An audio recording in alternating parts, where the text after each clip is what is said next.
అండి నమస్తే మీ అన్నపూర్ణ ఈ రోజు మనము పచ్చి రొయ్యలతో ఇగురేసుకుందామండి. ఇగోండి నేను ఒక హాఫ్ కిలో పచ్చి రొయ్యలు తీసుకున్నాను. ఇప్పుడు ఈ ఇగురేసి చూపిస్తానండి. నేను ఫస్ట్ కొంచెం అంత దీంట్లోకి ఒక అర స్పూన్ అండి కారము, హాఫ్ స్పూన్ కారం వేసానండి. ఒక చిటికెడంత పసుపు, ఒక హాఫ్ స్పూను సాల్ట్,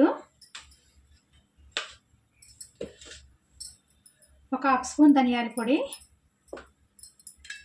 ఇప్పుడు ఈ కలిపేసుకుందాం. ముక్కలకి బాగా పట్టేటట్టుగా చేతితోనే కలిపితే మంచిగా ఇట్లా కలుపుకోవచ్చు. బాగా ముక్కలు అన్నిటికీ పడతాయి. చేతితో కలిపితే, స్పూన్తో కలిపితే పట్టవండి.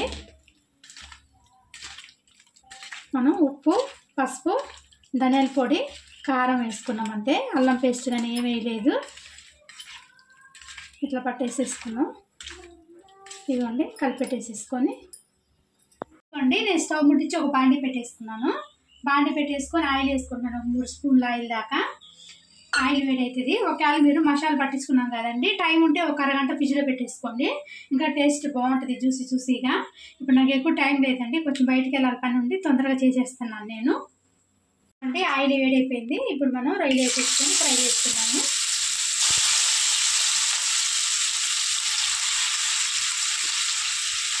మొత్తం తీసుకొని ఫ్రై చేసుకోవట్లేమండి. ఇంకా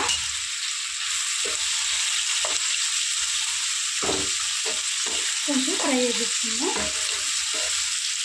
ఇవ్వండి రొయ్యల్లోంచి వాటర్ పైకి వచ్చేసింది చూసారు కదా. ఈ వాటర్ మొత్తం మనకి ఎగిరిపోవాలండి. మొత్తం ఎగిరిపోయిన దాకా ఉంచుకోవాలి ఆయిల్ పైకి వచ్చే వరకు. ఇట్లా మధ్యలో కలుపుకుంటూ ఉండండి. వాటర్ మొత్తం అయిపోయి నూనె పైకి వచ్చింది చూసారు కదా. నూనెలో ఏగుతుంది ఇప్పుడు రొయ్యలు. ఇట్లానే కొంచెం 5 నిమిషాలు ఫ్రై చేసుకున్నాము. ఇంకొంచెం కలర్ మార్చుకుందాక చేసుకున్నామండి. ఆయిల్ నీళ్ళు మొత్తం వెళ్ళిపోయింది. ఆయిల్ మొత్తం మనం వేసిన ఆయిల్ మొత్తం పైకి వచ్చేసింది. ఈ ఆయిల్లో కొంచెం వేసేసుకున్నాము, సరిపోతుంది అండి. చూసారు కదా ఏగిపోయింది. మనం తీసేసుకున్నాము. ఇవి తీసేస్తున్నాము. ఇట్లా వేసుకుంటే సరిపోతుందండి మనకి. మొత్తం తీసేసాను కదా, మళ్ళీ తాలింపు పెట్టేసుకుందాం. అంటే ఇదే ఆయిల్లోకి ఇంకొక 2 స్పూన్ల ఆయిల్ వేసుకుందాము. ఇవ్వండి ఆయిల్ వేడిపోయింది కదా. ఒక చిన్న చెక్క ముక్క, 2 ఇలాచీలు, 2 లవంగాలు వేస్తున్నామండి. కొంచెం మిరియాలు, ఒక 5-6 మిరియాలు ఇట్లా దంచేసి వేస్తాను మిరియాలని.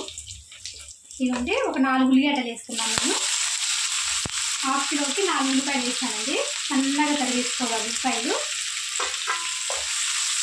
బాగా ఫ్రై చేసుకున్నాం ఉల్లిపాయని.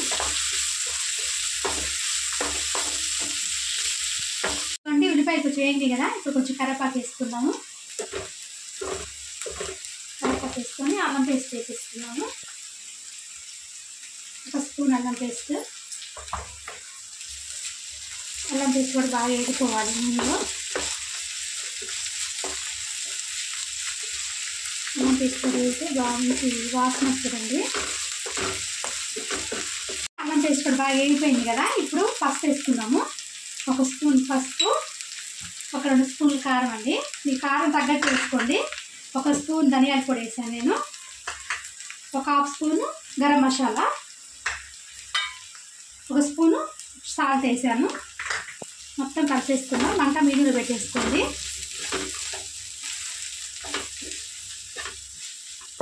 ఈ మసాలా కూడా 1 నిమిషం ఫ్రై చేసుకోవాలి.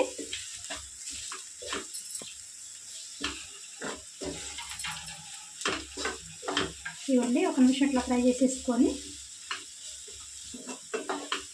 మనం ఇప్పుడు రొయ్యలు వేసేసుకున్నాం. మసాలాలు మొత్తం బాగా ఫ్రై అయిపోయింది కదా. ఇప్పుడు వాటర్ పోసేసుకున్నాము. ఒక కప్పు దాకా వాటర్ పోసుకోవాలి. వాటర్ పోసేసుకొని మంట మీడియంలో పెట్టుకొని ఉడికిచ్చేసుకున్నాము. వాటర్ పోసిన తర్వాత ఒక 2-3 నిమిషాలకి మొత్తం వాటర్ అంతా పైకి, నూనె మొత్తం పైకి వచ్చేసింది చూసారు కదా. ఆయిల్ మొత్తం పైకి వచ్చేసింది.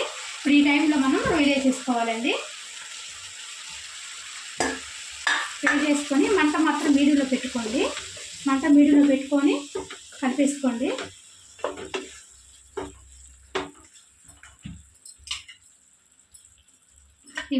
ఇవ్వండి రొయ్యలు వేసేసుకున్నాం కదా. ఇప్పుడు 4 పచ్చిమిరపకాయలు వేసేసుకుంటున్నాను నేను. ఇట్లా సీల్ చేసి. నేను ఇప్పటి వరకు వేయలేదండి, ఇప్పుడు వేసేసాను పచ్చిమిరపకాయలని. వేసేసుకొని కలిపేసుకొని మంట మీడియంలో పెట్టుకొని మూత పెట్టేసుకొని సింపుల్గా మగ్గించుకుందామండి 2 నిమిషాలు. ఇవ్వండి చూసుకుందాం ఒకసారి. చూసారు కదా ఆయిల్ మొత్తం పైకి వచ్చేసిందండి బాగా. ఇంకా కర్రీ అయిపోయిందంటే మనం కొంచెం కొత్తిమీర వేసేసుకుందాం. చాలా చాలా బాగుంటుందండి టేస్ట్ మాత్రము. చపాతీలోకి, రైస్లోకి, బగారా రైస్లో కూడా చాలా బాగుంటుంది. కొత్తిమీర వేసేసుకొని ఇంకా ఆపేసుకుందాం గ్యాస్.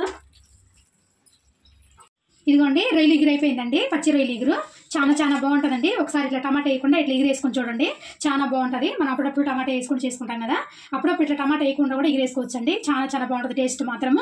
రైస్లోకి, చపాతీలోకి, బగారా రైస్లో కూడా చాలా బాగుంటుంది. మీకు ఇలా నచ్చితే మాత్రం ట్రై చేయండి. లైక్ చేయండి, షేర్ చేయండి, సబ్స్క్రైబ్ చేసుకోండి. ఇలాంటి మరిన్ని రెసిపీస్ కోసం గంట సింబల్ నొక్కడం మర్చిపోకండి. చాలా మంది మన వీడియోస్ని చూస్తున్నారు, మనకి చాలా హ్యాపీ అనిపిస్తుంది. కానీ కాకపోతే సబ్స్క్రైబ్ చేసుకోవట్లేదు. ప్లీజ్ సబ్స్క్రైబ్ చేసి చూడొచ్చు కదా, సపోర్ట్ చేయండి. బాయ్.